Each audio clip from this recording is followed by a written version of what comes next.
صحیح احادیث کریمہ میں دجال کے آنے کی جو علامات بتائی گئی ہیں، سب سے پہلے دجال کا میننگ سمجھ لو آپ کہ اس کو دجال کیوں کہتے ہیں۔ عربی میں دجل لفظ ہے یہ، جس کا مطلب ہوتا ہے جھوٹ یا بدل دینا۔ گدھے کے اوپر آپ نے شیر کی کھال ڈالی تو اس کو کہتے ہیں دجل، یہ فریب کیا ہے، اندر کچھ اور ہے اوپر کچھ اور دکھا رہا ہے، تلبیس، یہ دجل ہے۔ اور دجل کا مبالغے کا صیغہ ہے دجال، بہت زیادہ جھوٹ بولنے والا، بہت زیادہ جھوٹ بولنے والا۔ اور ساتھ میں اس کو مسیح دجال کہتے ہیں، حدیث پاک میں بھی مسیح کا لفظ آیا ہے۔ مسیح جو ہے، مسیح کے کئی معنی ہیں عربک ڈکشنری میں۔ ایک معنی یہ ہے کہ ہاتھ پھیرنے والا، ایک معنی ہے شفا دینے والا، ایک معنی ہے کہ لوگوں کو دعا کرنے والا، عافیت دلانے والا، ایک معنی یہ بھی ہے کہ جھوٹ بولنے والا۔ مسیح کے کئی معنی ہیں، لیکن اب میں آپ کو بتاؤں مسیح دجال کون ہوگا، کیسا ہوگا، کب آئے گا۔ 3 پوائنٹ پر آپ مجھ سے بات سنیے، اور اس کے آنے سے پہلے کیا ہو گئے، چوتھا پوائنٹ ہے اور وہ بہت ضروری ہے۔ دجال، حضور صلی اللہ تعالی علیہ وسلم نے فرمایا وہ ایک آنکھ کا ہے، کانا دجال۔ بعض لوگ اس تشویش میں مبتلا ہیں، کچھ لوگ مجھے کہنے لگے اسرائیل میں ایک آنکھ کا بچہ پیدا ہوا ہے، اس کی فوٹو بہت وائرل ہو رہی تھی، کہا کہ دجال پیدا ہو گیا، دجال پیدا ہو گیا۔ تو سوال میرے پاس یہ آیا کہ دجال پیدا ہوگا یا کہیں سے نکلے گا؟ حدیث پاک ہے ابو داؤد شریف کی، دجال پیدا نہیں ہوگا، وہ آلریڈی ابھی ہے، کسی جزیرے میں ہے۔ حضور پاک صلی اللہ تعالیٰ علیہ وسلم ایک دن مسجد نبوی شریف میں تاخیر سے عشاء کی نماز پر آئے۔ یہ حدیث حضرت فاطمہ بنت قیس رضی اللہ تعالیٰ عنہ سے مروی ہے، اور یہ حدیث غالباً مسلم شریف کی، ابو داؤد شریف کی، لیکن سیاہ ستہ میں حدیث موجود ہے۔ حضور تاخیر سے آئے، صحابہ نے پوچھا یا رسول اللہ صلی اللہ علیہ وسلم عشاء میں اتنی تاخیر سے آپ تشریف لائے؟ کہا ہاں، مجھے تمیم داری کی بات نے روک لیا تھا۔ تمیم داری پہلے ایک عیسائی عالم تھے، بعد میں مسلمان ہوئے، صحابی ہیں۔ ان کا ایک بڑا لمبا واقعہ ہے، آپ اس کو سن لینا علماء کرام سے، میرے پاس اتنا وقت نہیں ہے۔ تمیم داری ایک سفر پر تھے، ایک مرتبہ کسی جزیرے میں یہ پھنس گئے، تو انہوں نے حضور صلی اللہ تعالیٰ علیہ وسلم کو ایک واقعہ بتایا کہ سمندر کے سفر میں جہاز جو ہے بہک گیا اور ہچکولے کھاتے ہوئے غرق ہونے کے قریب تھا، لیکن ایک جزیرے میں پتہ نہیں کہاں پر، جزیرہ سمجھتے ہیں نا، آئی لینڈ، بیچ میں سوکھی جگہ اور چاروں طرف سے پانی ہو، اس کو آئی لینڈ جزیرہ کہتے ہیں۔ تو اس جزیرے پر میں پہنچ گیا تو وہاں دیکھا ایک عورت بہت ہی اونچی ہے، کالی شکل کی ہے، اور وہ اپنے بالوں کو نوچ رہی ہے۔ میں نے پوچھا کہ تو کون ہے؟ تو اس نے کہا میں جاموس ہوں، یا کوئی لفظ اس نے کہا، جاموس تو عربی میں بھینس کو کہتے ہیں، لیکن الفاظ یہ ہیں، کہا میں دجال کی عورت ہوں، میں تجھے اور ایک چیز دکھاتی ہوں۔ تو لے کر کے گئی، ایک بہت بڑی عمارت تھی، قلعہ تھا، وہاں جا کر کے دیکھا، یہ کہتے ہیں کہ اندر ایک بھیانک شکل والا جس کی ایک آنکھ تھی، کالا قسم کا، وہ اپنے بالوں کو نوچ رہا تھا اور زمین سے آسمان کی طرف اچھل کود کر رہا تھا۔ بہت توجہ سے سنیے اس حدیث کو۔ تو میں قریب گیا اور پوچھا تم کون ہو؟ تو اس نے کہا میں دجال ہوں، میں دجال ہوں۔ یہ شاید ہو سکتا ہے کہ ہم سب کو عبرت کے لیے ایک شخص کو دکھا دیا گیا، ورنہ سب کے لیے پاسبل نہیں ہوگا۔ آج بھی بعض لوگ اس حدیث کی تشریح کرتے ہوئے یا تحقیق کرتے ہوئے، مجھ سے بھی کئی لوگوں نے پوچھا برموڈا ٹرائنگل شاید وہی جزیرہ ہوگا۔ برموڈا ٹرائنگل ایک جگہ ہے جہاں کوئی جہاز جاتا ہے تو واپس آتا ہی نہیں ہے، لیکن ایک حدیث پاک میں یہ موجود ہے کہ یہ گئے بھی اور آئے بھی، اور رسول پاک کو خبر بھی دیا کہ میں ایک ایسے شخص کو دیکھ کر کے آیا ہوں۔ لیکن سنیے دجال نے کیا کہا ان سے کیا پوچھا؟ اس نے پوچھا دجال نے، کیا امیوں کا نبی ظاہر ہو گیا ہے؟ امی کہتے کسی سے جو نہ پڑھا ہو۔ کیا امیوں کا نبی ظاہر ہو گیا؟ نبی امی یعنی جو کسی سے نہ پڑھا ہو وہ نبی آ گیا؟ تو میں نے کہا ہاں وہ نبی آ گئے. کہا اس کے ماننے والے، اس کی اطاعت کرنے والے پیروکار سب عبادت کر رہے ہیں، سب اس کی پیروکاری کر رہے ہیں، اطاعت کر رہے ہیں؟ تو میں نے کہا ہاں بہت دل سے کر رہے ہیں، اس نبی کی اطاعت بڑھتی جا رہی ہے. تو اس دجال نے کہا تو پھر ابھی میرے آنے میں بہت وقت ہے. اس نے کیا کہا؟ تو ابھی ان کے لیے خیر ہے، میرے آنے میں وقت ہے. جس کا مطلب یہ نکلتا ہے کہ جس وقت نبی امی کی امت حضور کی اطاعت چھوڑ دے گی، دجال ظاہر ہوگا، وہ آئے گا. اسی لیے تو اس نے پوچھا کہ اطاعت ہو رہی کہ نہیں ہو رہی ابھی تک. یہ ایک حدیث پاک ہے. اس کے علاوہ کئی حدیثیں ہیں جو میں ہو سکے تو کسی بک میں کوٹ کر کے بتا دوں گا. مجھے معلوم ہے، میں نے اپنے بھائیوں سے کہا تھا، بچوں سے جنہوں نے پروگرام ارینج کیا ہے، جتنے ایجوکیٹڈ لوگ بیٹھے ہوئے ہیں سب کے ہاتھوں میں ایک نوٹ بک ضرور تھمائیں اور ایک قلم. میری تقریروں کو نوٹ کرتے جائیں، جو چیز اچھی لگے اس کو کوٹ کریں. دیکھیں یہ روایتی جلسہ نہیں ہے، آپ جو راتوں میں چلا چلی والے جلسے کرتے ہیں. میں ایک چاہتا ہوں کہ کوئی بیداری اور آپ کے اندر علم کی ایک طلب اور تشنگی اور بڑھتی جائے اور کچھ فائدہ لے کر کے جائے. اس کے لیے یہ ضروری ہوتا ہے کہ آپ تقریر سن کر کے واہ واہ سبحان اللہ نعرے لگا کر سو نہ جائیں، بلکہ اس کو یاد رکھیں اور دوسروں تک پہنچانے کی کوشش کریں کہ میرے پاس ایک ایجوکیشن یہ آیا ہے، تو بھی میرے بھائی سن لے. اسی لیے ہم نے یوٹیوب کے چینل وغیرہ چلائے. صرف واحد ہمارا مقصد یہی ہے کہ علم چھپایا نہ جائے، دوسروں تک پہنچ جائے. اب دجال کے متعلق یہ بات سنیے. ایک حدیث پاک یہ ہوگی، سیدنا ابو بکر صدیق رضی اللہ تعالیٰ عنہ سے بھی حدیث پاک ہے. یہ مسلم شریف کی حدیث میں موجود ہے کہ آپ نے فرمایا کہ حضور صلی اللہ تعالیٰ علیہ وسلم نے دجال کا ذکر فرمایا اور ارشاد فرمایا وہ مشرق کی طرف سے ظاہر ہوگا. تو پوچھا گیا مشرق کدھر؟ کہا خراسان کی طرف. خراسان جانتے ہیں؟ خراسان یا افغان اور ایران کے علاقے کو خراسان کہتے ہیں. تو یہاں سے بھی ٹینشن ختم ہو گیا. کچھ لوگ جو ہے عرب سے کہہ رہے ہیں، امریکہ سے نہیں، ضروری نہیں. حدیثوں میں مشرق کا لفظ آیا اس طرف سے آئے گا. تو جب بھی آئے گا اس کے آنے سے پہلے کیا ہوگا؟ میں نے 2 پوائنٹ تو پہلے بتا دیے تھے. کون ہے اس کے بارے میں میں نے بتایا وہ سب سے زیادہ جھوٹا ہوگا. یعنی جو خدا ہی بن کر کے آیا ہے اس سے بڑا جھوٹا کون ہو سکتا ہے. دوسری چیز یہ ہے کہ وہ کیسا ہوگا، وہ بتایا حضور صلی اللہ علیہ وسلم نے. کہا ایک ہی آنکھ ہوگی اس کی اور کانا ہوگا، اسی لیے اس کو کانا دجال بھی کہتے ہیں. اور وہ 40 دن میں پوری دنیا گھومے گا. اچھا اب تیسری بات یہ ہے وہ کب آئے گا. اس کی ایک بات یہ ہے کہ حضرت ابو بکر صدیق نے پوچھا یا رسول اللہ صلی اللہ علیہ وسلم وہ کب آئے گا؟ فرمایا دجال اس وقت ظاہر ہوگا جب سارے لوگ اس سے غافل ہو چکے ہوں گے، اس کے بارے میں کوئی بات ہی نہیں کر رہا ہوگا. آج تو ہم بات کر رہے ہیں، اسی لیے میں نے کہا مجھے ٹینشن نہیں ہے. لیکن جس وقت سارے لوگ بھول چکے ہوں گے، کوئی بات ہی نہیں کر رہا ہوگا دجال کے متعلق. دجال اچانک آئے گا. لیکن میرے عزیزو ہمارا ایک بات کرنا بھی کافی نہیں ہے. میجورٹی آج دجال کے متعلق گفتگو نہیں کرتی. صحیح بات ہے. علماء کرام کو میں بلیم نہیں کر رہا، میں علماء کی توہین نہیں کرنا چاہتا، نہ میں علماء کی بے ادبی کرنا چاہتا ہوں.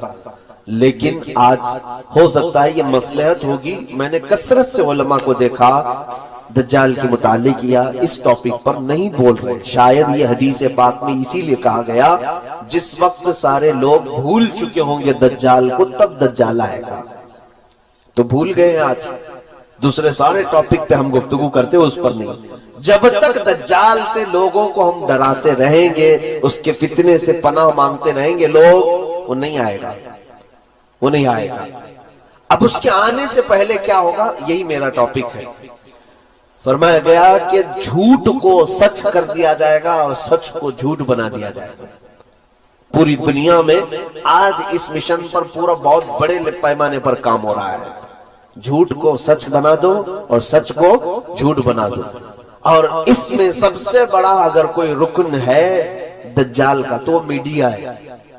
اسی لیے میں اپنی تقریروں میں ہمیشہ یہ کہتا ہوں، لوگ گودی میڈیا کہنے لگے. گودی میڈیا نہیں، ان کو دجالی میڈیا کہو. دجال کے پلان پر عمل ہو رہا ہے. یعنی جتنا جھوٹ ہے اس کو اتنا مسالہ لگاؤ، اتنی بار بولو کہ سچ لگنے لگ جائے، اور کسی سچ کو اتنا چھپا دو کہ لوگ بھول جائیں کہ وہ کوئی جھوٹی بات ہوتی۔ یہ آج ہو رہا ہے کہ نہیں ہو رہا ہے؟ اور گناہوں کو سجا کر کے پیش کیا جائے گا کہ نئی نسل کو یہ لگے گا کہ یہ نیکی کا کام ہے۔ آج سود کو انٹرسٹ کا نام دیا گیا، فائنانس کا نام دیا گیا، نئے نئے نام دے رہے ہیں۔ گناہ تو وہی ہے نا، شراب کو الگ الگ نام دیے جائیں گے سجا کر کے۔ بہت سارے نوجوان ہیں ہمارے کہتے شراب نہیں پیتے، بیئر پی رہے ہیں۔ بیئر کیا چیز ہے میرے عزیزوں؟ نام بدلنے سے کوئی چیز کی حرمت نہیں بدلتی، نئے نئے نام۔ ایک بار میں پلین میں تھا، ایک ایئر ہوسٹس آئی، اس نے ایک کین دیا، وہ سب کو دے رہے تھے، کہا یہ کریزی واٹر ہے۔ کریزی واٹر یہ کیا چیز ہے؟ لوگ اس کو کریزی واٹر کہہ رہے تھے۔ دوسرے ہمارے ساتھ جو تھے وہ لیے پی رہے تھے۔ میں نے پوچھا کہ وائن ہے، شراب ہے؟ کہا نہیں، کریزی واٹر۔ میاں کریزی واٹر کا مطلب کیا ہوتا ہے؟ کیا پانی پاگل ہوتا ہے؟ کوئی پاگل پانی؟ کریزی واٹر کا مطلب؟ تو بغل والے نے کہا کہ یہ وائٹ الکوہل ہے، یعنی شراب جس طرح رنگیلی ہوتی ہے اس کو بالکل پیوریفائی کر دیا گیا ہے، اور اتنا ریفائن کر کے جیسے پانی ہوتا ہے ویسی پانی کی طرح اس کو بنا دیے ہیں، لیکن ہے شراب، ہے شراب لیکن بالکل پانی کی طرح بنایا گیا، اس کو کریزی واٹر کہہ رہے ہیں۔ میرے عزیزوں، اس دن مجھے یہ سمجھ میں آیا کہ یہی دجال کے آنے سے پہلے جو مخبر صادق صلی اللہ علیہ وسلم نے بیان فرمایا، ہر باطل چیز کو سجا کر کے دنیا میں پھیلا دیا جائے گا۔ آج اس مشن پر سب سے زیادہ کام ہو رہا ہے۔ میں آپ کو اب یہ بات بتاؤں گا کہ مولانا آپ یہ دجال کے متعلق کہہ رہے ہیں کہ دجال کے آنے سے پہلے یہ ساری چیزیں ہوں گی، لیکن کون کر رہا ہے؟ میں یہ بھی بتا دوں، دجال کے آنے کا جتنا ہمیں خوف ہے، ہمیں ڈر ہے کہ نہیں ہے؟ حضور نے فرمایا کہ اس کے فتنے سے ڈرو، کہ وہ بہت بڑا فتنہ ہے، کتنوں کو بے ایمان کر دے گا، کافر بنا ڈالے گا۔ میں ابھی شروع میں ہی یہ بات کہا نا، ہم پتہ نہیں ہمارے سامنے چھوٹی بڑی چیزیں اچھمبے والی ہوتی ہیں تو ہم دل دے بیٹھتے ہیں لوگوں کے پیچھے۔ دیکھتے نہیں کتنے ایسے ڈھکوسلے پیروں کے پیچھے پھر رہے ہیں، اچھے پیروں کی بات نہیں کر رہا ہوں۔ ہمارے علاقے میں بہت سارے ایسے ہیں ساؤتھ سائیڈ میں جو ایک وقت کی نماز نہیں پڑھتے، عورتوں سے اپنے جسموں کی مالش کرواتے ہیں، ان کے ہزاروں مریدین ہیں۔ ایک بابا ہے، اس کو دودھ سے لوگ نہلاتے ہیں، عورتیں نہلاتی ہیں، اس نے تو اپنے گھر کے سامنے کعبہ تک بنا ڈالا ہے، کعبہ تک بنا ڈالا ہے۔ کیوں ان کے پیچھے پبلک ہے؟ میں نے پوچھا کہ تم پاگل ہو، مسلمان ہو، سامنے وہ شرک کر رہا ہے، اس کے پیچھے پڑے ہو؟ کہا نہیں، تمہیں معلوم نہیں بابا کے چمتکار کیا کیا ہے۔ کہا کیا دکھاتا ہے؟ یہ نظر بندی کرتا ہے، جادو کرتا ہے، لوگوں کے پیٹ میں سے سوئیاں نکالتا ہے، لوگوں کے پیٹ میں سے بلیڈ نکالتا ہے، اور کہتے ہیں ہم نے تو کبھی نہ سوئی کھائی نہ بلیڈ کھائی، لیکن بابا جب کہہ کر آتے ہیں تو سوئی بھی نکلتی ہے، بلیڈ بھی نکلتی ہے۔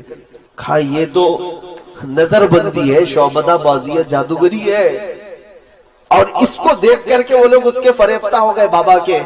اسی دن مجھے یہ بات یاد آئی، اس بابا نے تو خالی اتنا ہی دکھایا، جب دجال بارش برسا کے دکھا دے گا، سبزہ اگا کر کے دکھا دے گا، تب تو یہ قوم تو اس کو اللہ ہی کہنے لگ جائے گی، اس کو تو خدا مان بیٹھے گی۔ اسی لیے دجال پوری دنیا کا سب سے بڑا فتنہ ہے جو حضور نے فرمایا۔ اب اندازہ کیجئے آپ، رسول کریم صلی اللہ تعالی علیہ وسلم جس کے فتنے سے پناہ مانگتے ہو، وہ فتنہ کتنا بڑا ہوگا؟ نبی آخر الزمان صلی اللہ علیہ وسلم خود دعا کرتے تھے، اے اللہ مجھے دجال کے فتنے سے بچا۔ وہ کتنا بڑا فتنہ ہوگا؟ اس لیے ہم لوگوں کو ہلکے میں نہیں لینا ہے اس کو۔ اچھا، میں جو بات کہہ رہا تھا، ہم جتنا اس کے فتنے سے ڈرتے ہیں، دنیا میں ایک قوم ایسی ہے جو اس کا شدت سے انتظار کر رہے ہیں۔ دجال کو وہ بہت زیادہ چاہتے ہیں، بہت زیادہ محبت کرتے ہیں، اور اس کے آنے کے لیے جانے کیا کیا کر رہے ہیں۔ ہم ڈر رہے ہیں نا، ہم تو اس کے فتنے سے ڈرے۔ دنیا میں ایک قوم ہے جو دجال کے آنے کا انتظار کر رہی ہے، وہ یہودی قوم ہے، جیوز جو ہیں، یہودی ہیں، اسرائیلی۔ میں اس کو کھل کر کے بول رہا ہوں.